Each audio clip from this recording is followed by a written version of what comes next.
All. मैं चंद्रभान प्रसाद once again और दलित note power पर आपका स्वागत है। जिस तरह से अमेरिका में ब्लैक मिडिल क्लास पर खतरे बढ़ गए हैं, तो क्या दलित मिडिल क्लास भी किसी इस तरह के खतरे का शिकार हो सकता है? जैसा हम पहले अमेरिका के वीडियो में कह चुके हैं कि किसी भी देश में, किसी भी समाज में जितना बड़ा मिडिल क्लास होगा, उस समाज का उतना ही बड़ी उसकी तरक्की मानी जाती है। दलित समाज में जो मिडिल क्लास पैदा हुआ है वह दिखाई पड़ता है शादी ब्याह के फंक्शंस में, और वह दिखाई पड़ता है 14 अप्रैल को, जब दलित पूरे देश में अरबों खरबों रुपए स्वाहा करते हैं बाबा साहब के सम्मान में। अभी एक खबर आई है कि भारत सरकार ने भारत के एक महारत्ना कंपनी, जिसको बोलते हैं भारतीय पेट्रोलियम कॉर्पोरेशन लिमिटेड, पे एक प्राइवेट सेक्टर के व्यक्ति को सीईओ बनाने का फैसला किया है। अब सवाल यह है कि भारत पेट्रोलियम कॉर्पोरेशन इंडिया का एक ओल्डेस्ट पेट्रोलियम कंपनी है, इसका एक लंबा इतिहास है। यह आप किसी भी शहर में जाएं तो उस शहर के सबसे अंदर जो पेट्रोल पंप होगा तो उस पर नाम लिखा होगा बीपीएल, पहले शेल कंपनी का नाम होता था। तो इसके कई एक्विजिशन होते होते यह अमेरिकी कैपिटलिस्ट रॉकफेलर के हाथ कंपनी लग गई। इसमें 27,000 एम्प्लॉइज और ऑफिसर्स हैं। अगर 22.5% SC/ST का कोटा पूरा हुआ है तो इसमें 17,575 SC/ST के लोग होंगे। अक्सर देखा गया है कि पब्लिक सेक्टर में परसेंटेज से जो रिजर्वेशन है उससे कुछ अधिक ही दलित देखने को मिलते हैं। आपको यह भी याद होगा कि पेट्रोलियम कंपनीज में सबसे ज़्यादा तनख्वाह मिलती है। कई कंपनीज तो ऐसी हैं, हमारे परिवार के कुछ लोग हैं उनमें, जिनकी मासिक सैलरी 10,000 पर डे की होती है या इससे ऊपर की, 10,000 पर डे। तो अगर हम 2 लाख की औसत सैलरी मान लें, कोई इसमें ड्राइवर है, कोई बाबू है, कोई इंजीनियर है, ऑफिसर है, तो 1 साल की सैलरी होती है 3 अरब 91 करोड़। अगर 12 महीने से गुणा कर दिया जाए तो यह कुल पैसा जो है करीब 46 अरब का होता है। अगर इसमें 10 साल से गुणा कर दिया जाए तो यह संख्या हो जाती है 4,69 अरब। यानी अगर बीपीएल नहीं होता तो 4,69,000 रुपये हर 10 साल दलित घरों में नहीं आते। आज जो है, आप आजमगढ़ से लेके गाजियाबाद तक जो दलित एमपी या एमएलए बनने के लिए पर्चे भरते हैं और इतनी लंबी गाड़ियों का काफिला आता है, तो ये पैसे किसी ने खेती बाड़ी से नहीं कमाए हैं, ये पैसे किसी ने फैक्ट्री लगा कर नहीं कमाए हैं। यह किसी भी समाज में जब सरकारी कर्मचारी के जेब में पैसा आता है तो समाज में पैसा फैलता है। और जिसका जो है रूप हम देखते हैं जब दलित नेता चुनाव लड़ते हैं और जब दलितों की शादियां होती हैं, और 14 अप्रैल को ये सब देखने को मिलता है कि किस तरह से जिस परिवार का व्यक्ति सरकारी नौकरी में नहीं आया है, जिस परिवार का व्यक्ति भारत पेट्रोलियम लिमिटेड में नहीं आया है, उसके हाथ में भी कहीं न कहीं से रिश्तेदार के माध्यम से यहाँ वहाँ से पैसा आकर उसके हाथ में भी गिरता है। तो भारत पेट्रोलियम एक महारत्ना कंपनी है, एक हाईली सक्सेसफुल कंपनी है केंद्रीय सरकार की। इसको बेचने का भी प्रयास हुआ है अतीत में, पर यह इतनी भारी कंपनी है कि इसका बायर नहीं मिलता है।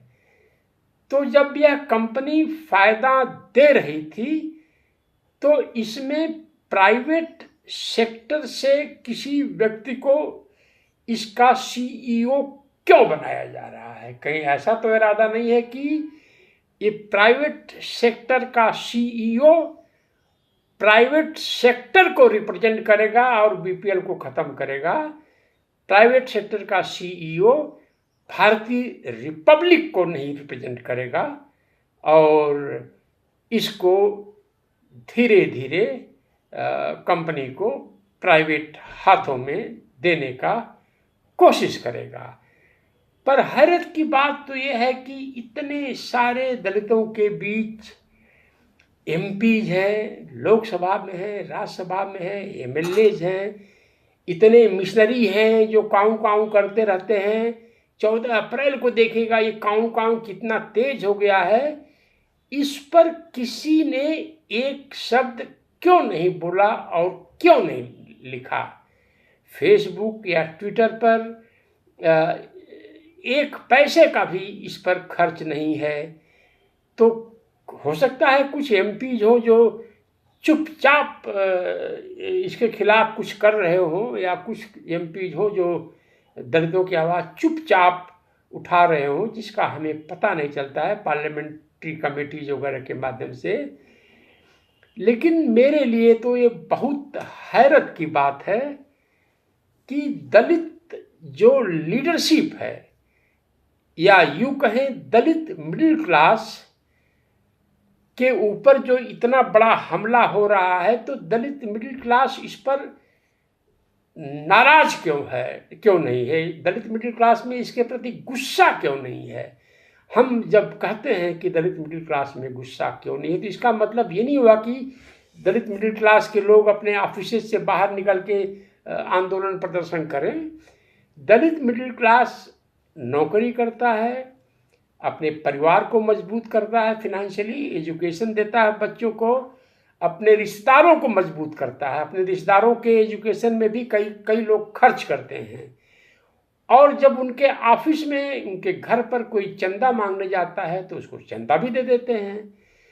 तो जो लोग दलित ऑफिसर्स एम्प्लॉइज से चंदे लेते हैं और उनका वोट लेते हैं, यह जिम्मेदारी उनकी है कि सड़क पर आकर जो है अपनी नाराज़गी दिखाएं। अगर हम अपनी नाराज़गी नहीं दिखाएंगे कि यह रिपब्लिक पर हमला है, यह जो है बाबा साहब, जवाहरलाल नेहरू, इंदिरा गांधी ने इसका राष्ट्रीयकरण किया था और अमेरिकन कंपनी का राष्ट्रीयकरण किया था। इंदिरा गांधी में इतनी ताकत थी और अपने हजारों हजार लोग दलित लोग इस कंपनी में हैं।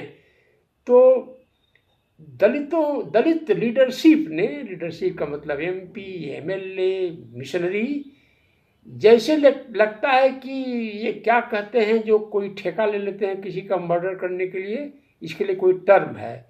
कहीं ठेका तो नहीं ले रखा है कि हम दलित सवाल पर, दलित मिडिल क्लास के हमले के सवाल पर हम कुछ नहीं बोलेंगे। और ये वही दलित नेता हैं जब किसी दलित मंच पर आते हैं तो जब तक इनका कुर्ता पीछे से नहीं खींचिए तब तक बोलना बंद ही नहीं करते हैं, बोलते ही रहते हैं।